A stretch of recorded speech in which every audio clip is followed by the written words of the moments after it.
Mobile Suit Gundam Advance of Zeta. A very confusing set of mobile suits, a very confusing naming system, and a very confusing array of gunpla. There was Advance of Zeta, then Advance of Zeta Reboot.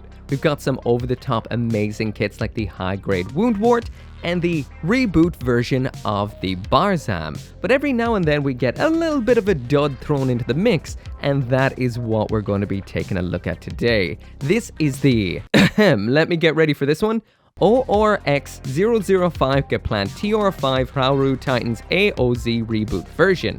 This right here, to cut it short, is just the 2003 version of the Gaplant, with some of the Gaplant TR-5 Hrairoo parts just in a new color with barely any additional new bits. Aesthetically, this is 100% 20-something odd years old looking. It's got nothing modern, nothing nice, a lot of stickers, and overall falls short the mark for 2024. Accessories wise, there's a couple of dud hands, a dud weapon, and a little bit of a stand, which is a nice addition. When it comes to the articulation, this is a statue. It's got a couple of poses you can kind of pull off. You can aim the guns forward with the arms held outwards, but that is it. Otherwise, this cannot pose at all and has some weak, easy to kind of disassemble joints. Finally, there is a little bit of a transformation in here, and this is definitely its redeeming factor because this is a nice enough transformation, but all of what I mentioned before still applies to it, but it does transform well and it does look nice enough. Overall, this is a kit I would recommend passing on, but if you do want to know more, we're about to begin. Hey, what is up everyone? Welcome back to another review, and today I'm taking a look at the high-grade Gaplant TR-5 Hrairoo Titans AOZ reboot version. You can tell from that washed out monochromatic box that this is a premium banner exclusive, so if you want one, you can get yours exactly where I got mine, which is through Buy. Link in the description. So jumping into the aesthetics of the Gaplant TR-5 Hrairoo, and I have to say first off, I am definitely disappointed by this kit because at its core, it is incredibly old, which is something that you may have expected, but I was hoping would not be the case. So just a little bit of a gist about this line. The Advance of Zeta line is very kind of all over the place. We've got lots and lots of high grades, not too many master grades. They're all based on prototype mobile suits designed by the Titans, and they all pretty much derive from magazine articles and design articles that are set before the events of Mobile Suit Gundam Zeta. Now, to throw a little bit of a spanner more into the works, all of a sudden we got Advance of Zeta Reboot, which means we got a whole bunch of other designs and different designs, but when it all boils down to it in the end when it comes to high-grade kits, that meant we were getting some newer and redesigned variants. For example, the Advance of Zeta Reboot version of the Barzam was an entirely different beast to the older Barzam. It was a very nice kit, it was really cool, and it was very new,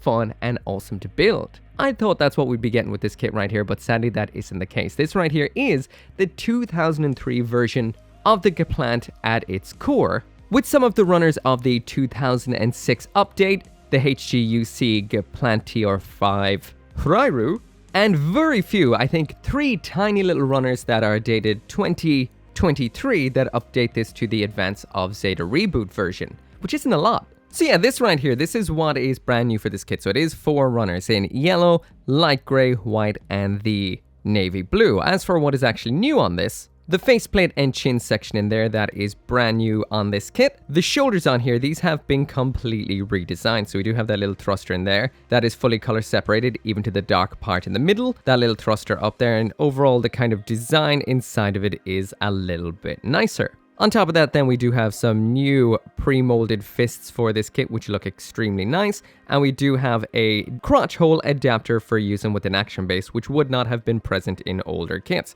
So that is nice enough, but of course would have been nicer to see a brand new Gaplant. But you might be saying at first, that looks pretty damn nice. And you're right, it does look nice. The aesthetics, its strongest aspect. Jumping now into the full 360-degree spin so you can see all of the Gaplant in its ridiculous Zeta Gundam awesomeness. If you like yourself a really atypical high-grade mobile suit with a lot of parts that just stick out all over the place, then the Gaplant is definitely for you. But if something is just pretty much a slight variant of a variant, aka it's just a variant of the Gaplant Hrairoo, this one right here, then is it really worth it for the couple of extra parts? It's definitely difficult to say. Bandai haven't changed it too much besides some color aspects, and overall it doesn't have any of the modern day visual bells and whistles. Like, we do up on the shoulders have a couple of parts coming through from under layers, which is very, very nice, but that is lacking across the rest of the kit. We've got a lot of stickers,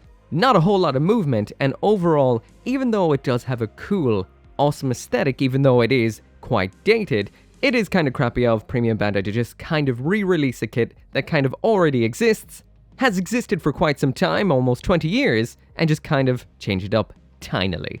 So jumping in now to take a look at some of the details and different aspects of the mobile suit. Now, we'll mention we do have some nice aspects. The thrusters up here are extremely, extremely nice. If you do some detailing inside and around those, they will look incredible. And that's kind of where I'll go from this whole thing. This will be a very nice kit for standing on your shelf with some detailing and paint. Some more thrusters around there, and up there. But again, and I'm not going to beat this dead horse too much, would have been nice to see it done in full color separation with nice modern standards. So anyway, popping it right side by side with the art. The only art I can find here on the wiki is this one. It's a little not that clear or anything like that, but you can see in general it does do what it needs to do, and this does look like that particular unit. There are some color inaccuracies I'll mention later on. Of course, the fingertips are not in red in that cool kind of way, but if you actually jump on over to the white version of it, I know it's not exactly the same, but you can see there is a lot more technical detail in it that should have, well, its place somewhere on this mobile suit, especially when we actually flip around to the back right here. As you can see, it just doesn't have that same level of mechanical detail, which Bandai totally can do. Again, this one does have some more equipment up on the shoulders. There is another variant of this kit that you can get, which is this one right here, the gigantic arms. And this is somewhere between, well, actually beyond this one right here to this one right here to that one right back there, which is kind of cool with those big old arms as well. And in a way, oh, it's almost worth it for those giant Psycho Gundam arms. But yeah, at the end of the day, the detailing on this is seriously lacking for a 2023 kit. But if you're looking for something that'll be a little bit of a painting project, it would be pretty cool, but going full P Bandai for that is a little bit crazy when there are Gaplants out there. But anyway, continuing on with the aesthetics, these are the stickers we get. They're not as bad as they look at first glance. First off, right up here, this is for the eyes. They are split, which is a little bit of a pain in the butt, but they're not really that noticeable on it at all. Its eyes are quite hidden, so they're not the worst. Next up here, we've got these ones here. These are your usual kind of head, camera, and lens ones. I'm not a huge fan of these ones, these super long ones. They're kind of hard to apply. And those attach up here in the head. Again, not the worst. Would have been nice to have something like a clear part with some shiny bits underneath, but this is what we got. Very old school. Next up then, an absolute ton of these little yellow guys. Now, usually on modern kits, these sort of yellow things will come through from underneath surface layers. Just like what Bandai did up here on the shoulders ever so nicely. However, because a lot of these stickers, like these ones in that nose section in the front, this one on the, well, not that one on the legs so much, these ones on the sides of the legs, and these ones on the sides of the shields, these are in recessed areas, so they don't look too bad. They're almost forgettable. These ones right here, though, these are on kind of raised sections, so they can end up falling off over time quite easily. Next up, we've got some gray circles. Those gray circles pop onto the sides of the arms. Again, they're not the worst by any margin. This one right here, number 20, that is for inside of the thruster behind the head. Again, not that noticeable because it is a recessed part.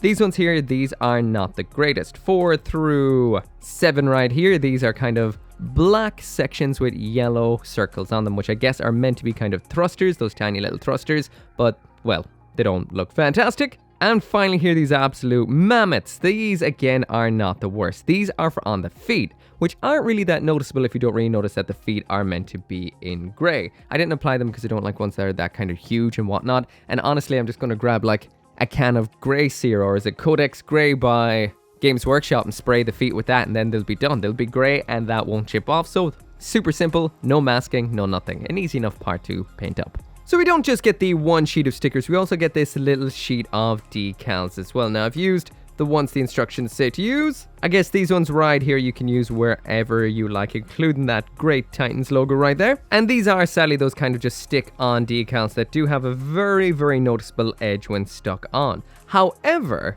The star of the show in here actually turned out quite decent. Now I noticed through the camera here you can really see the edge on it, or the fact that all this central aspect right here is just kind of clear plastic, but it didn't work out too badly. I love this style of decal, this over the top, absolutely giant one that we do see quite a bit with Advance of Zeta. Now this is already kind of peeling where it's coming across this edge right here, which does kind of suck. It would have been nicer if it was some kind of water slide decal that you could kind of, you know, set on there and then top coat over. But I suppose if you did try and top coat over something like this, it may work out. I love it though. Sadly, it doesn't work out too great, but that's such a cool effect. That's nice. Funny was a little nicer. Now, when it does come to those aspects which are the model kit sins, those kind of things that you can't help but notice when they are on model kits, and older kits like this definitely suffer from them. That, of course, is nub marks, seam lines, and mold lines. So the nub marks do show up quite a bit because they're either side of the seam. So I can really talk about seams and nubs at the same time. Every piece on this is made up of two halves, bisected down the middle by a seam line front and back. This is quite an old school kind of design. We get more layering now in modern kits, so you don't usually see that as much, but thankfully Bandai have hidden most of the nub marks at the front. So even back when they designed this in 2003, they were quite cognizant of what they were doing, so we only really have some nubs around back. Even though this is a very markable plastic, they are hidden quite well. Not too bad. Some are here and there, but not awful. The seams are definitely very, very noticeable. However, if you want this to look perfect, you will have to fill those and get rid of them, but again, it's not the worst, but definitely noticeable. Mold lines are also present, just like you'd expect with older kits, like in the upper arm on those pipes and here and there, but again, not the worst by any means. One kind of very noticeable aspect I will mention is there's a lot of folding in the plastic. You know, this is a brand new mold of this. Well, it's not a brand new mold. This is a brand new print of this particular kit right here, but they still have that kind of old school molding issues, which must come just from the parts being absolutely huge. That is definitely noticeable. So jumping into a bit of a size comparison, and there it is side by side with the Oryx 78-2, so it is a fairly big mobile suit. And moving through a few 1/44th scale kits, there's the high grade Freedom, Exia, Barbatos, G-Self, Psycho Doga, Penelope, and the Gelgoog Menace. So jumping now into the accessories, and here's absolutely everything that comes inside of this kit. So first off, we do have a stand in here, which is always a nice addition. And when it comes to the weapons, we've got the long blade rifle, as well as a left and a right hand for holding onto that, two of the older Gaplant hands, as well as a tucked in V-fin for the transformation. First off, when it comes to the hands, we've got the hands that have been attached the whole time. These are brand new for the 2023 version of this kit, and these are nice and compact. There is no hole through them like a standard holding hand, and they do look pretty awesome. We do have the older style in here as well. These are a little bit chunkier, and they do have that typical high-grade hole through the center. The little backs on them right here, that is not transferable onto the newer version. And when it comes to the hands for holding the weapons, you actually have to transfer the backs off of the older hands onto them to use them. So I kind of just leave it on the backs of these hands instead, because I do feel like these are going to be just swapping in and out with the weapon attached. And there is no real weapon for these kind of holding hands to hold onto, so they're not really of much use in this kit. Next up, when it comes to the stand we get in here, this is the typical runnerless stand. It's called that because there isn't actually like a sprue around it. You just kind of, well, it's all attached to itself. You just pull it apart and attach it together. It gets the job done. It's not very expressive or anything like that, but if you do want to display your Gaplant in the air, you can do that just by attaching it into the brand new hole this kit has compared to the older version, just like that. And it works out pretty well. For display, this will do exactly what you want it to do. But for the sake of review, I like one with a little bit of articulation, so I'm going to be transplanting it onto this right here, the Simple Stand by Good Smile Company. So when it comes to the weapons, the most obvious ones, of course, are the onboard weapons on the arms here. So these are the shield binders, and in the very end, right there, we have the beam cannons, which of course are the primary weapons on the Gaplant. Now, articulation isn't this kit's strongest suit, but Bandai did put some nice articulation into these. So we've got a little bit of an arm on the back of the arm that can move forward and back like so. We can rotate them at that point. There's another bit of articulation here, as well as a bit of a sliding gimmick that may or may not be part of the transformation. So they can slide out really long like that, short like this, or really long like that. So yeah, overall articulation is a little on the weak side, but thankfully these weapons and the arms have a little bit, making them the most expressive aspect on this particular unit. Next up then, when it comes to weapons, this is the only kind of non-onboard weapon we have, and this is very iconic when it does come to Advance of Zeta suits. This is the long blade rifle. We've got rifle down here and blade up front, which is a melee weapon, and this is one of my all-time favorite Gundam weapons, and it's been designed quite nicely in here. Not the way it implements with the suit, but just the overall design of the weapon is quite nice to look at. So the way you actually attach this hand, how can I say, is like a high-grade tragedy. It's absolutely tragic and does not work out. No matter what way you try to attach this or what hand, it doesn't hold well. I noticed even on the box it doesn't even show it holding this weapon, which is always a bit of a bad sign. The online images of it definitely do show it holding it, so I decided I'd try and get it on in there. I followed the instructions right here. It says to have the arm sideways, then you get this absolutely ridiculously awkward hold that you'll never really get into kind of any position. That was meant to tuck in under the Mecha armpit, but you can't really get it at that angle without it popping from the wrist that doesn't have much to it.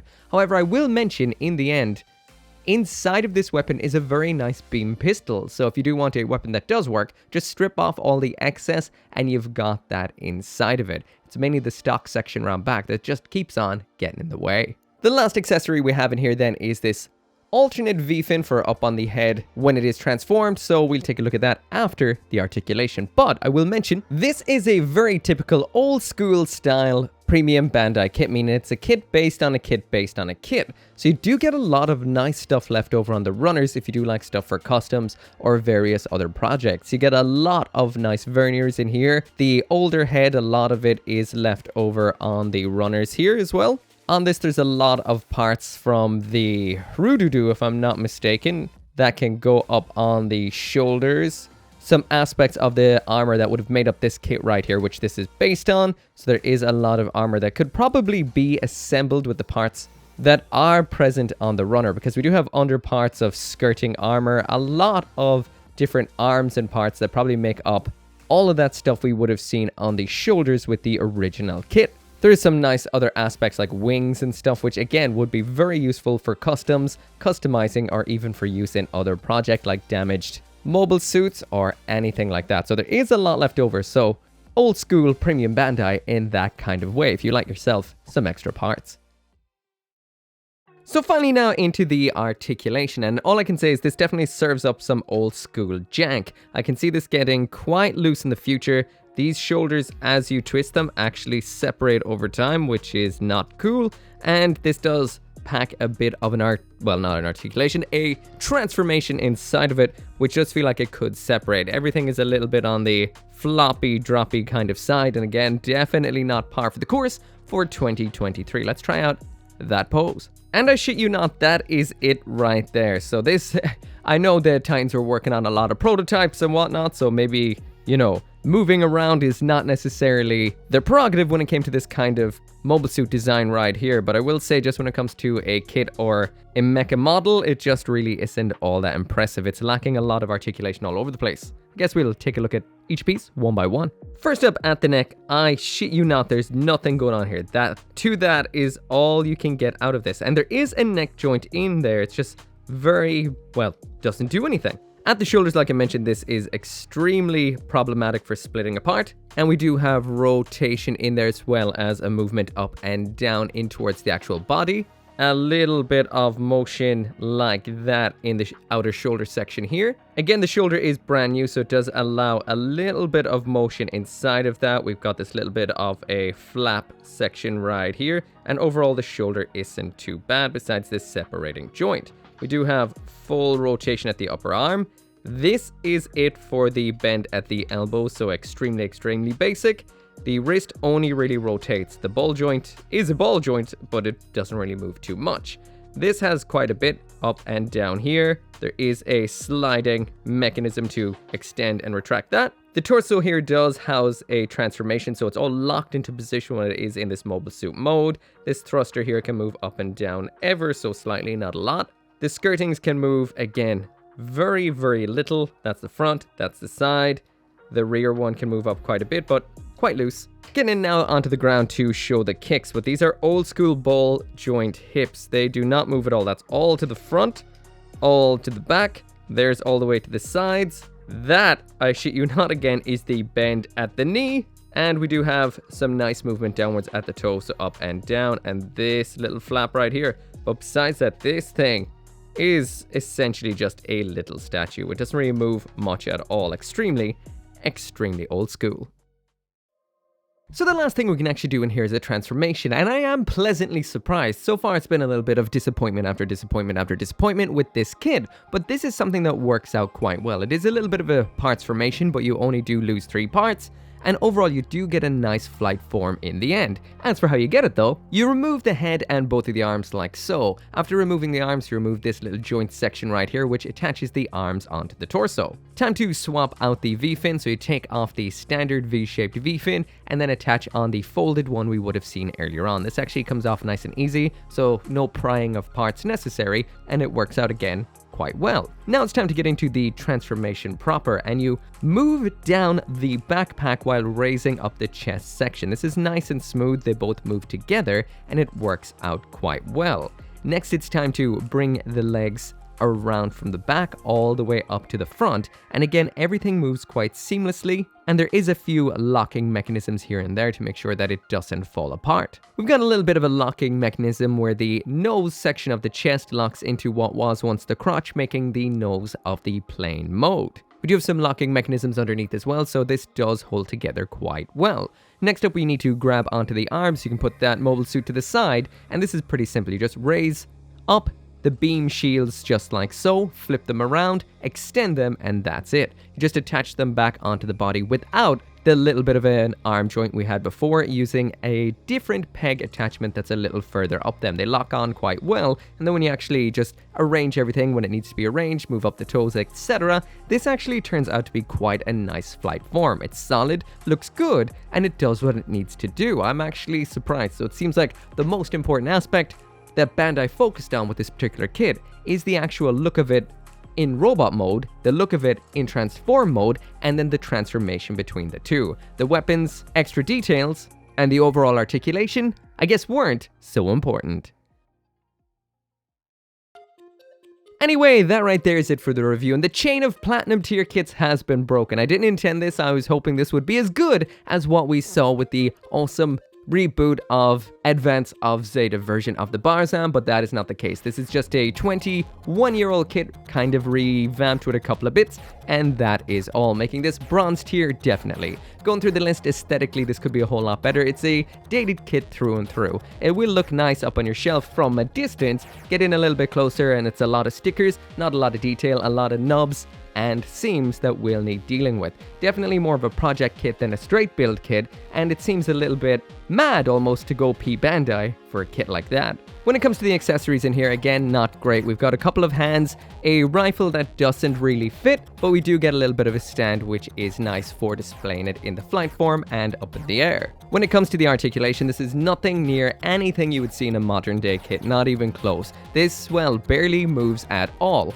It's got a little bit, but not much. You're never going to get any kind of real pose out of it. It can stand there, it can extend its arms into a shooting pose, and it can mildly pose in the air, and that is all. Finally, there is a transformation that does surprisingly work out quite well. It's simple, it's effective, and the flight form does look good. Not great, again, not the same level of detail you'll see in a modern day kit. This one right here is definitely for the Advance of Zeta fanatics only. If you're just mildly interested in it because of the cool design, same with the gigantic arms version, I would say there's a lot of better kits out there you can get, even within Advance of Zeta. Anyway, if you do want one of your own, I'll throw a link down there in the description. You can get yours where I got mine, which is through Bai. As always, thank you so much for watching. Make sure to come back for more Gunpla reviews, and I'll see you next time. I can't end this video right here without the usual thanks, saying thank you so much for watching. This video and this channel would not be possible without each and every single one of you, including those of you who support me over on the channel memberships and on Patreon, including Abraxas, Caleb Engelhart, Go Little Rockstar, Joe, Org59061, Shadow Wolf 179, 10 Soldier YT, and Van Fawn.